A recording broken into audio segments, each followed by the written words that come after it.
Yellow line that divides Gaza under Trump plan is new border for Israel, says military chief. The yellow line that divides Gaza under Donald Trump's ceasefire plan is a new border for Israel. The country's military chief told soldiers deployed in the territory. The chief of the general staff, Eyal Zamir, said Israel would hold on to its current military positions. These give Israel control of more than half of Gaza, including most agricultural land and the border crossing with Egypt.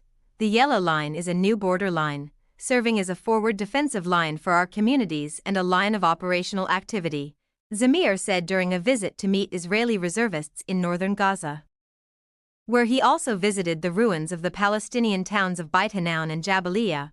We have operational control over extensive parts of the Gaza Strip and we will remain on those defense lines, Zamir said, according to an English-language transcript of his remarks provided by a military spokesperson.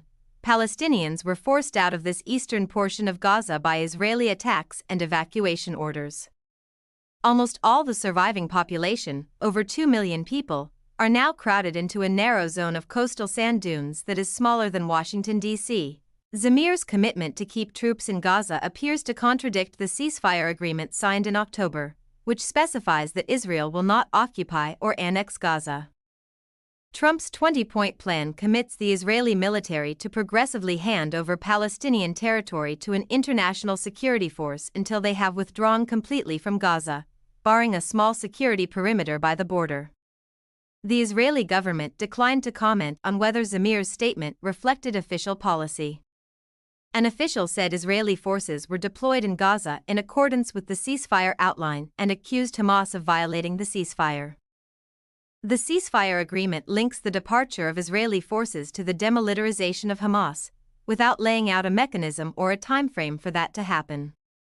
A UN resolution passed last month authorized the creation of an international security force, but no countries have committed troops to stand it up.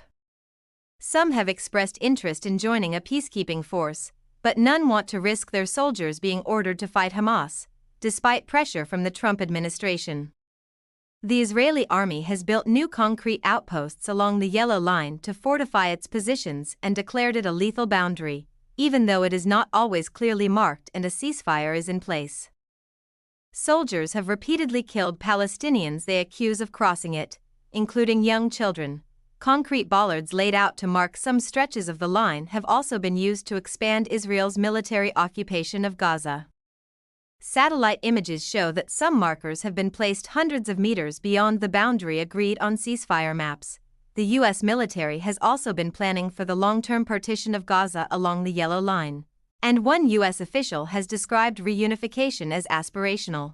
Documents seen by The Guardian envisage the territory split into a green zone under Israeli and international military control, where reconstruction would start, and a red zone to be left indefinitely in ruins.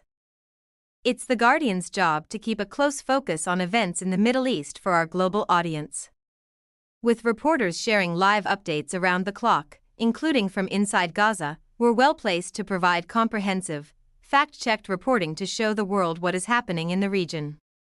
But we can't do it without your support.